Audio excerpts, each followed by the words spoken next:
बिना आपका समय बर्बाद किए चलिए सीधे देखते हैं Bihar board matric 2026 Sanskrit paper की सबसे सटीक आंसर की।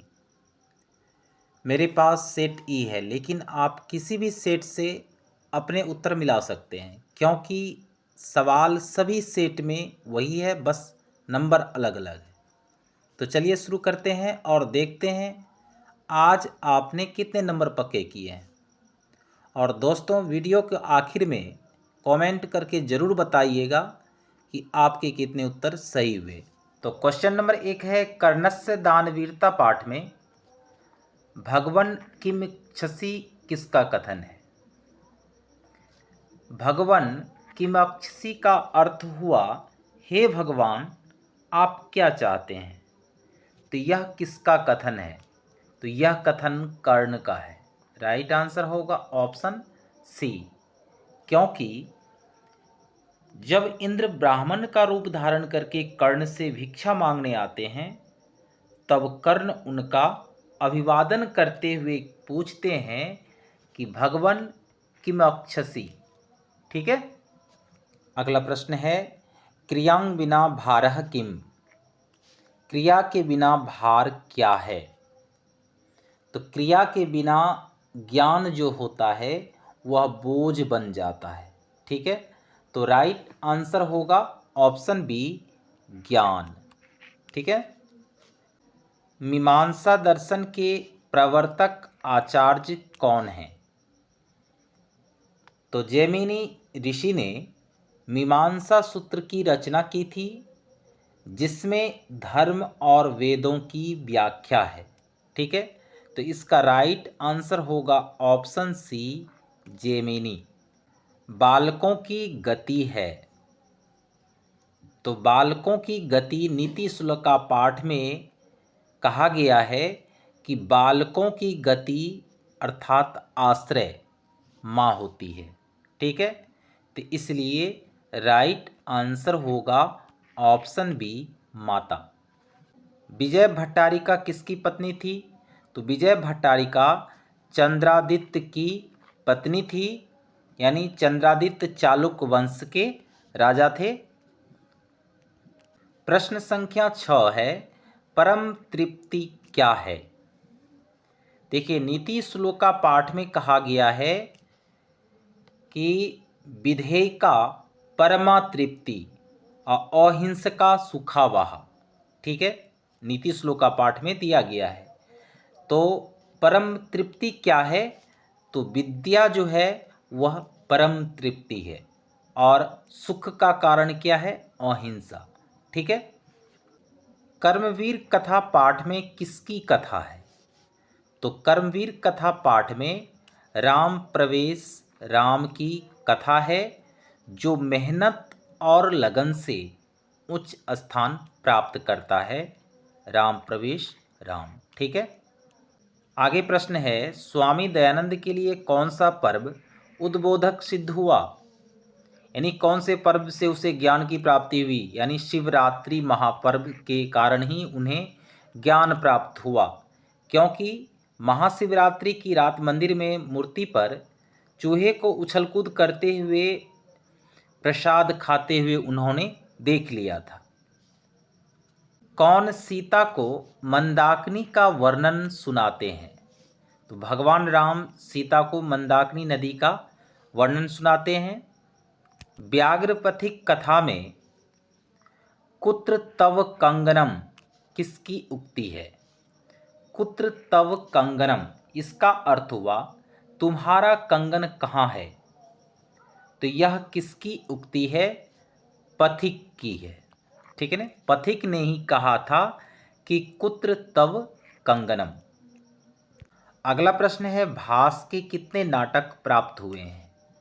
तो भास के 13 नाटक अभी तक में प्राप्त हुए हैं। इसकी खोज किसने की थी, गणपति शास्त्री ने 1912 में। ठीक है। आज मानवता के विनाश का भय किससे है। तो मानवता के विनाश का भय विध्वंसक अस्त्रों से है। राइट आंसर होगा ऑप्शन डी। अष्टाध्यायी नामक ग्रंथ के रचनाकार हैं। अष्टाध्यायी जो है वह संस्कृत व्याकरण का प्राचीन ग्रंथ है। तो इनके रचनाकार हैं पाणिनि। राइट आंसर होगा ऑप्शन डी। अगला प्रश्न है धर्मार्थों का विग्रह है। तो धर्मार्थो यह जो है द्वंद्व समास का उदाहरण है। यानी विग्रह जब करेंगे तो बीच में चौ का प्रयोग किया जाता है। ठीक है, तो धर्मार्थो इसका अगर विग्रह करेंगे तो क्या होगा, धर्मश्च अर्थश्च। ठीक है, तो राइट आंसर होगा ऑप्शन ए। खष्टी चनादरे सूत्र किस विभक्ति का है। तो खष्टी चनादरे जो है इसका जो अर्थ है कि जब किसी का अनादर करके कार्य किया जाता है तो खष्टी चनादरे कहलाता है। ठीक है, तो इसमें जो है जब किसी का अनादर करके कार्य किया जाता है तो उसमें वहाँ जो है खष्टी और सप्तमी दोनों का प्रयोग होता है। तो यहाँ पर ऑप्शन खष्टी है, इसलिए राइट आंसर होगा ऑप्शन ए। पंचमी विभक्ति किस कारक में होती है। तो पंचमी विभक्ति जो है आपादान कारक में होती है। Right answer option D. अगला प्रश्न है किस पद में शर्ती प्रत्यय प्रयुक्त है। तो पालयन में जो है वह शर्ती प्रत्यय लगा हुआ है।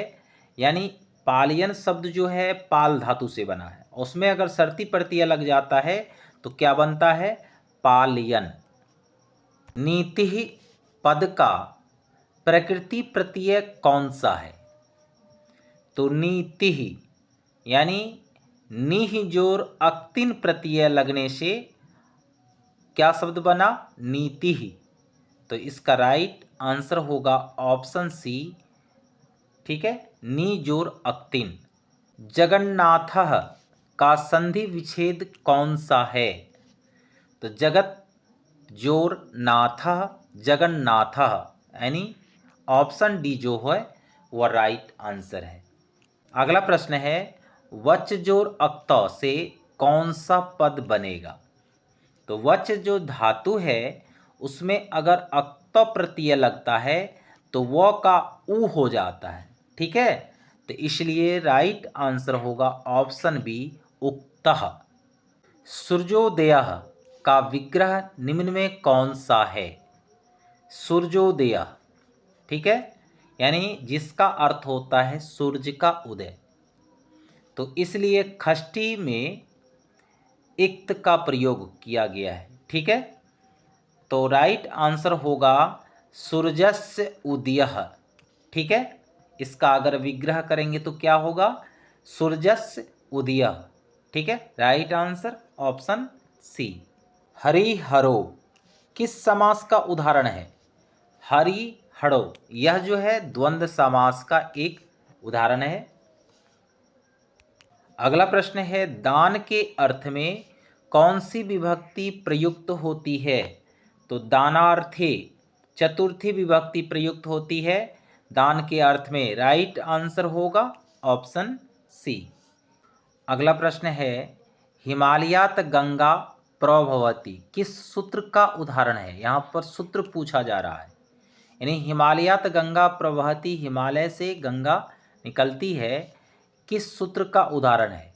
देखिए जहाँ से कोई चीज़ पहली बार निकलती है तो उसमें पंचमी विभक्ति का प्रयोग किया जाता है, लेकिन यहाँ पर कह रहा है किस सूत्र का उदाहरण है। तो भूव प्रभव ये सूत्र का एक उदाहरण है। तो ऑप्शन सी जो होगा राइट आंसर होगा।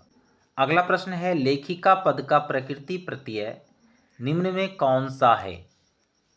लेखिका तो पुल्लिंग से स्त्रीलिंग बनाने के लिए टाप प्रत्यय का प्रयोग किया जाता है। तो इसमें लेखक में टाप प्रत्यय लगा तो क्या बना, लेखिका। ठीक है, इसलिए राइट आंसर होगा ऑप्शन ए। द्रष्टुम में कौन सा प्रत्यय है। द्रष्टुम में तुमुन प्रत्यय है। ऑप्शन बी जो है राइट आंसर है। मानवः पद में कौन सा तद्धित प्रत्यय है। मानवः, मानवः जो है मनु से बना हुआ है, मानवः। मनु में जो अन्न प्रत्यय लगा तो क्या बना, मानवः। ठीक है, इसलिए कौन सा प्रत्यय लगा हुआ है, अन्न प्रत्यय। ऑप्शन बी जो है राइट आंसर है। गोपी में कौन सा स्त्री प्रत्यय है, गोपी में कौन सा स्त्री प्रत्यय है, तो डिंग प्रत्यय है। ठीक है, ऑप्शन बी जो है राइट आंसर है। स्वसुरः का स्त्रीलिंग रूप क्या होगा, स्वसुरः यह पुल्लिंग है, इसका स्त्रीलिंग रूप होगा स्वश्रुहु, अर्थात इसका अर्थ क्या होता है, सास। ठीक है, स्वश्रुहु इसका अर्थ हुआ सास। गृहम डॉट डॉट गच्छ, रिक्त स्थान को उचित अव्यय से भरना है, यानी अव्यय शब्दों से भरना है। तो उचित स्थान में अव्यय जो होगा वह प्रति होगा, यानी गृहम प्रति। ठीक है, गच्छ इसका अर्थ हुआ कि घर की ओर जाओ। ठीक है, इसलिए राइट आंसर होगा ऑप्शन बी। उपसर्ग निर्मित पद निम्न में कौन सा है, उपसर्ग से निर्मित जो पद है वह उपनयनम। ठीक है, यानी उपनयन में उपसर्ग लगा हुआ है। जगत गौरवम का संधि विच्छेद निम्न में कौन सा है, तो जगत गौरवम, जगत जोर गौरवम, राइट आंसर ऑप्शन ए। अगला प्रश्न है नरकस्येदम में कौन सी संधि है, नरकस्येदम इसका अगर हम संधि विच्छेद करते हैं तो क्या होगा, नरकस्य जोर ईदम, यानी स्वर संधि का एक प्रकार है। ठीक है, तो राइट आंसर होगा ऑप्शन ए। अगला प्रश्न है मधुना शब्द का मूल रूप निम्न में से कौन सा है, मधुना का मूल रूप है मधु, यानी मधु शब्द का ये तृतीया विभक्ति एक वचन है, मधुना। ठीक है, तो राइट आंसर होगा ऑप्शन ए मधु। अगला प्रश्न है नम धातु के लिरिट लकार का रूप निम्न में से कौन सा है, लिरिट लकार अर्थात भविष्यत काल में। ठीक है, तो राइट आंसर होगा ऑप्शन डी न्यस्यति। ठीक है, एक वचन में होगा न्यस्यति, दूसरा वचन न्यस्यतः और बहुवचन न्यस्यन्ति।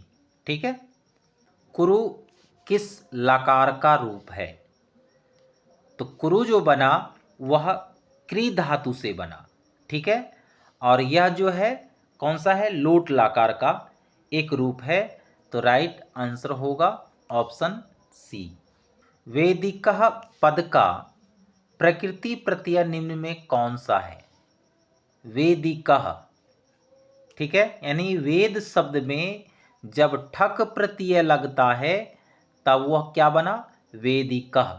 ठीक है, तो यहाँ पर कह रहा है कौन सा प्रत्यय है, तो राइट आंसर होगा ऑप्शन सी, वेद में ठक लगा तो क्या बना, वेदिकः। क्रिज और नियत में कौन सा पद बनेगा, तो क्रिज और नियत से पद जो बनेगा वह बनेगा कार्यः, ऑप्शन सी राइट आंसर। किस पद में कत्वा प्रत्यय है, तो ऑप्शन डी जो गृहीत्वा है इसमें कत्वा प्रत्यय है। ठीक है, कर्तव्यम पद में कौन सा प्रत्यय है, तो कर्तव्यम में तब्यत प्रत्यय है, ऑप्शन बी राइट आंसर। अगला प्रश्न है अवेर, करुणा और मैत्री भाव से किसकी उत्पत्ति होती है, तो यह जो है विश्व शांति पाठ से है, जहाँ पर द्वेष न हो, सबके प्रति करुणा एवं मित्रता हो। ठीक है, तो वहाँ क्या होता है, शांति का जन्म होता है। ठीक है ना, तो किसकी उत्पत्ति होती है, शांति की, तो राइट आंसर ऑप्शन ए शांति की। अगला प्रश्न है इंद्र किस रूप में कर्ण के समक्ष आए, तो इंद्र कर्ण के समक्ष कवच कुंडल मांगने के लिए आए थे, किस रूप में, तो ब्राह्मण के रूप में। Right answer option D. अगला प्रश्न है, हितोपदेश कैसा ग्रंथ है? तो हितोपदेश नारायण पंडित द्वारा रचित बाल कथा ग्रंथ है, यानी राइट आंसर ऑप्शन ए बाल कथा ग्रंथ। शास्त्रकारा पाठ किस शैली में है? तो शास्त्रकारा पाठ कथोपकथन शैली में है, जिसको हम संवाद शैली भी कह सकते हैं। ठीक है। अगला प्रश्न है, अनोरणीयान महतो महियान, यह पद्यांश किस उपनिषद का है? तो अनोरणीयान महतो महियान जो है उपनिषद कठोपनिषद से ली गई है। राइट आंसर होगा ऑप्शन बी। पाटलिपुत्र में कौमुदी महोत्सव किस ऋतु में मनाया जाता था? तो कौमुदी महोत्सव पाटलिपुत्र में शरद ऋतु में मनाया जाता था। Right answer option C. अगला प्रश्न है, किसने असली आलसियों को आग से बचाया? तो आलसियों को आग से बचाने का कार्य नियोगी पुरुष के द्वारा किया गया था, यानी राज कर्मचारियों ने आलसियों के केस पकड़कर बाहर निकाला था। ठीक है। तो राइट आंसर ऑप्शन बी। वरदंबिका परिणय किस प्रकार का काव्य है? ठीक है। तो वरदंबिका जो परिणय है, यह तिरुमलांबा द्वारा रचित एक प्रसिद्ध चंपू काव्य है। ठीक है ना। तो राइट आंसर होगा ऑप्शन डी चंपू काव्य। यह जो चंपू काव्य है गद्य और पद्य का दोनों का मिश्रण है। ठीक है। अपगाभी का अर्थ क्या है? अपगाभी यानी आपगा का अर्थ होता है नदी। इसका अर्थ क्या होता है? नदी। तो यहाँ अपगाभी है, इसलिए तृतीया विभक्ति बहुवचन है। ठीक है ना। तो इसलिए राइट आंसर होगा ऑप्शन ए नदियों द्वारा, जिसका अर्थ होता है नदी। तो नदियों के द्वारा ही होगा। भारतीय संस्कृति में कितने संस्कार होते हैं? तो भारतीय संस्कृति में 16 संस्कार होते हैं, अर्थात जन्म से मृत्यु तक जो संस्कार होता है कुल 16। पाटलिपुत्र किस नदी के किनारे अवस्थित है? गंगा नदी के किनारे अवस्थित है। कूटनीमत काव्य के कवि निम्न में कौन है? तो कूटनीतिक काव्य के जो कवि हैं वो है Damodar Gupta. Option B right answer. प्रश्न है, अहो कथमयम कोलाहल, यह किसकी उक्ति है? तो यह जो उक्ति है प्रथम आलसी की है, जो मुंह को ढककर कहा था कि अहो कथमयम कोलाहल, यानी अरे यह शोर कैसा है। याज्ञवल्क्य अपनी पत्नी मैत्रेयी को किसकी शिक्षा देते हैं? तो याज्ञवल्क्य जो थे अपने पत्नी मैत्रेयी को आत्म तत्व की शिक्षा देते थे। ठीक है। भारतीय धरा कैसी है? तो भारतीय धरा विशाल है, यानी विशाला है। पुंसवन संस्कार का उद्देश्य निम्न में कौन सा है? पुंसवन संस्कार अर्थात गर्भस्थ शिशु में अच्छे संस्कारों का आरोपण जब किया जाता है तो वह कहलाता है पुंसवन संस्कार। ठीक है। तो राइट आंसर होगा ऑप्शन बी, गर्भस्थ में संस्कार का आरोपण करना ही पुंसवन संस्कार का उद्देश्य होता है। उत्तम शांति क्या है? यह जो कहा गया है तो विदुर नीति के अनुसार कहा गया है, क्षमा एका परम धर्मः क्षमा शांतिरुत्तमा। ठीक है ना। क्षमा शांतिरुत्तमा, तो अर्थात क्षमा ही उत्तम शांति है। लेकिन यहाँ क्षमा ऑप्शन नहीं दिया गया है, तो उसके जगह पर आपको चिन्ह लगा देना है अहिंसा में। ठीक है। तो राइट आंसर होगा ऑप्शन बी। कर्मवीर कथा में प्रशासन के क्षेत्र में कौन लोकप्रिय हुए? तो ऑप्शन सी जो होगा राम प्रवेश राम राइट आंसर होगा। स्वामी दयानंद द्वारा किस धर्म के प्रचार प्रसार पर बल दिया गया? तो स्वामी दयानंद के द्वारा वैदिक धर्म के प्रचार प्रसार पर बल दिया गया था। व्याघ्रपथिक कथा पाठ में किसके लिए कौनते शब्द का प्रयोग किया गया है? पथिक के लिए यह शब्द प्रयोग किया गया था बाघ के द्वारा। दुर्वचनम पद में कौन सा उपसर्ग है? तो दुर्वचनम में दुर उपसर्ग है, right answer option A. Sanskrit में उपसर्ग कितने हैं? तो संस्कृत में 22 उपसर्ग हैं, ऑप्शन ए राइट आंसर। इत्यादि ही में किन किन वर्णों की संधि हुई है? इत्यादि ही यानी इति जोर आदि ही यानी ई जोर आ का जो है वर्णों की संधि हुई है, ठीक है। तो राइट आंसर होगा ऑप्शन बी। पटनेती का संधि विच्छेद कौन सा है? पटना जोर इति, पटनेती यानी ऑप्शन बी जो है राइट आंसर है। अगला प्रश्न है पथिन शब्द के सप्तमी विभक्ति एक वचन का रूप कौन सा है? पथिन, ठीक है, इसका अर्थ हुआ रास्ता, ठीक है। तो इसका सप्तमी विभक्ति एक वचन होगा पथी, ऑप्शन सी राइट आंसर। अस्मद शब्द के पंचमी विभक्ति एक वचन का रूप कौन सा है? एक वचन अस्मद शब्द का पंचमी विभक्ति, इन ऑप्शन में हमें देखना है। तो देखिए मत जो है वह अस्मद शब्द का पंचमी विभक्ति एक वचन है, ठीक है। पंचमी विभक्ति में मत हो गया और षष्ठी में होता है मम और सप्तमी में होता है मई, ठीक। अगला प्रश्न है भव किस लकार का रूप है? तो भव लोट लकार का मध्यम पुरुष एक वचन का रूप है, ठीक है। अस्था धातु के लोट लकार मध्यम पुरुष एक वचन का रूप कौन सा है? तो राइट आंसर होगा ऑप्शन बी तिष्ठ। किस समास में अन्य पद के अर्थ की प्रधानता होती है? तो राइट आंसर होगा ऑप्शन डी बहुव्रीहि समास। अव्ययी भाव समास का उदाहरण कौन सा है? तो यथाशक्ति, जिसका प्रथम पद जो है अव्यय है। तो राइट आंसर ऑप्शन बी। दीर्घ संधि का सूत्र निम्न में से कौन सा है? दीर्घ संधि, तो जब अक प्रत्यय के बाद स्वर आता है तो वह दीर्घ बन जाता है, ठीक है।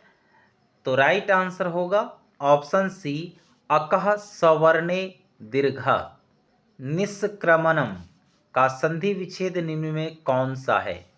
निष्क्रमणम यह जो है विसर्ग संधि का एक उदाहरण है, ठीक है, अर्थात निह जोर क्रमणम, राइट आंसर ऑप्शन सी।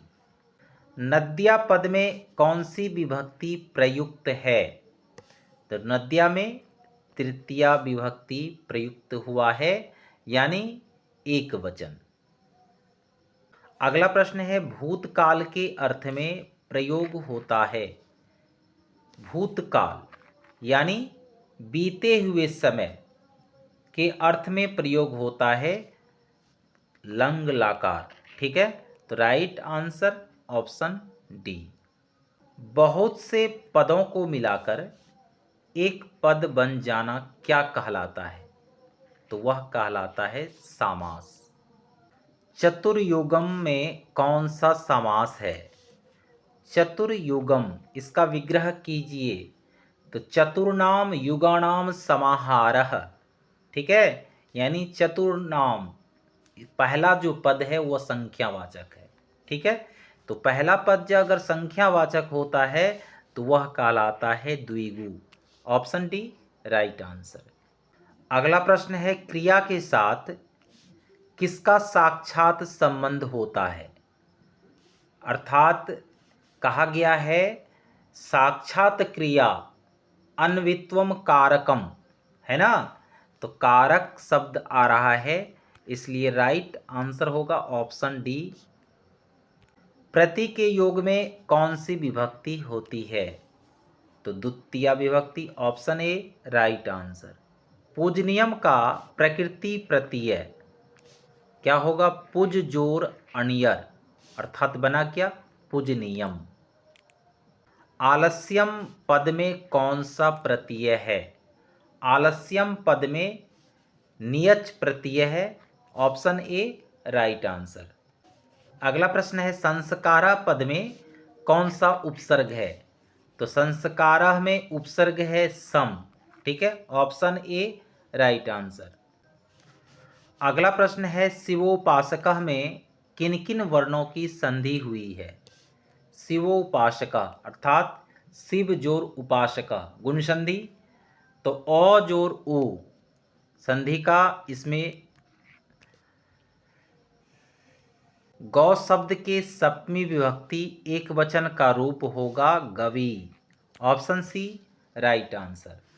अगला प्रश्न जो दिया है मातृ पद में कौन सी विभक्ति प्रयुक्त है? तो मातृ में षष्ठी भी है और सप्तमी भी है, यहाँ लेकिन ऑप्शन दिया हुआ है दोनों, ठीक है।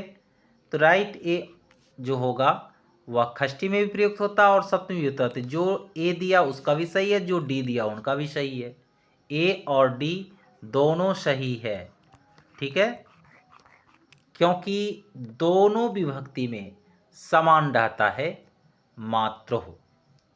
जही में मूल धातु क्या है?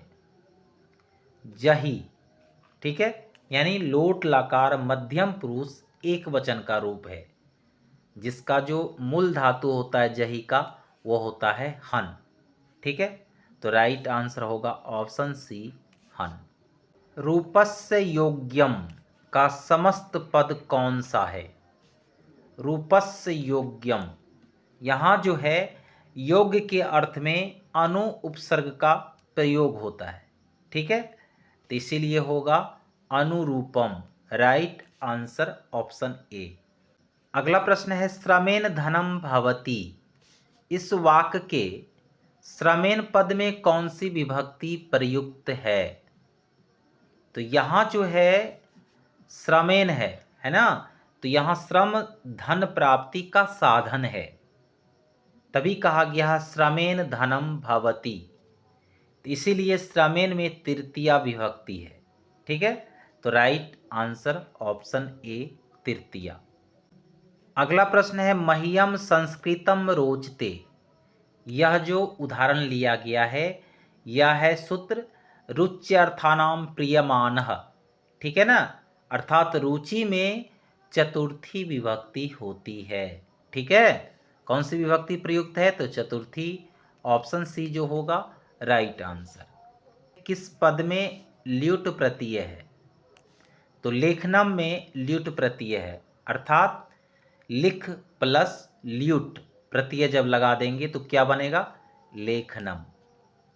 दोभा में कौन सा प्रत्यय है? तो इसमें है घ्यच प्रत्यय, ऑप्शन ए जो होगा राइट आंसर।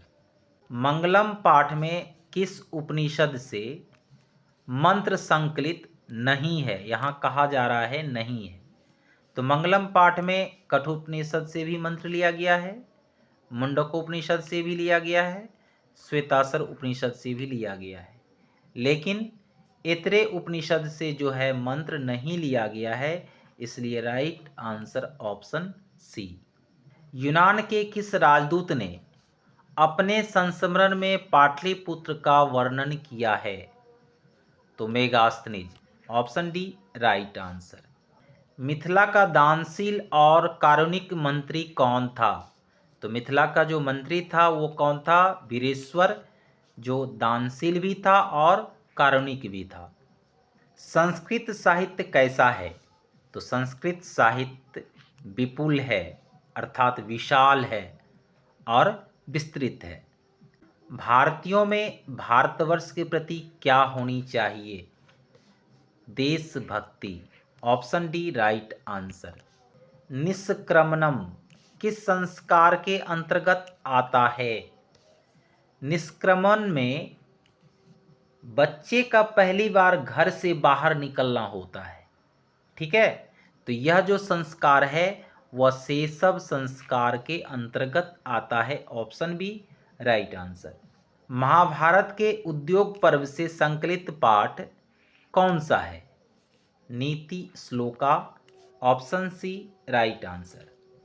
राम प्रवेश राम किसको जीवन की परम गति मानकर अध्ययन में लीन हो गए? तो शिक्षा को जो है, शिक्षा कर्म को वह परम गति मानकर अध्ययन में लीन हो गया। किस काल में अनेक कुरीतियां भारतीय समाज को दूषित कर रही थी?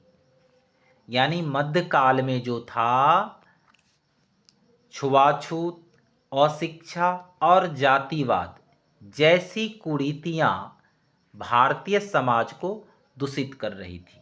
मंदाकिनी वर्णनम पाठ कहाँ से ली गई है? तो मंदाकिनी वर्णनम जो पाठ है वह रघुवंशम से ली गई है। ऑप्शन बी जो है राइट आंसर। देखिए यहाँ जो है मंदाकिनी वर्णनम पाठ जो है रामायण के अयोध्या कांड से तो है, लेकिन कालिदास के जो रघुवंश महाकाव्य है उसमें भी इसका वर्णन मिलता है। ठीक है, तो यहाँ ऑप्शन है रघुवंशम, तो लगा देना है रघुवंशम में ही। ठीक है, तो ये था आप लोगों का सटीक आंसर की। वीडियो पसंद आए तो लाइक, सब्सक्राइब एंड शेयर अवश्य करें। धन्यवाद।